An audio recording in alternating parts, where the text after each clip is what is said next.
GHMC standing committee సమావేశం రసాభాసగా మారింది. Hydraa operation పై MIM, BRS తీవ్ర అభ్యంతరం వ్యక్తం చేశాయి. జీహెచ్ఎంసీ నిధులు, యంత్రాంగాన్ని ఏ చట్ట ప్రకారం హైడ్రాకు ఉపయోగిస్తారని మేయర్, కమిషనర్లను నిలదీశారు.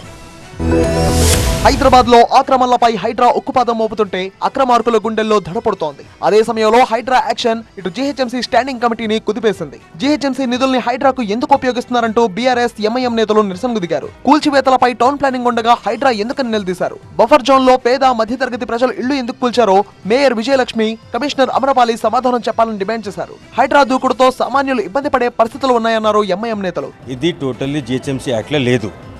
ఇది ఇల్లీగల్లీ డిమాలిషన్.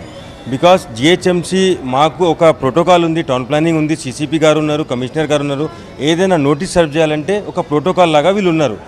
కానీ హైడ్రా అని ఒక కొత్త ఫామ్ అయ్యి without notices, without any information immediate demolition చేస్తున్నారు. అయితే మేము ఈవీడిఎం హైడ్రా జిహెచ్ఎంసీ యాక్ట్లో లేదు. మరి జీహెచ్ఎంసీ వాళ్ళు ఎందుకు వాళ్ళకి సాలరీ ఇవ్వాలి? ఈ విషయంలో సీఎం రేవంత్ రెడ్డి స్పందించాలన్నారు. స్టాండింగ్ కమిటీలో మేయర్, కమిషనర్లతో డిస్కషన్ అనంతరం ఎంఐఎం నేతలు మెమోరాండం సమర్పించారు. ఈ క్రమంలో ఎంఐఎం కు మద్దతు పలికారు బీఆర్ఎస్ నేతలు.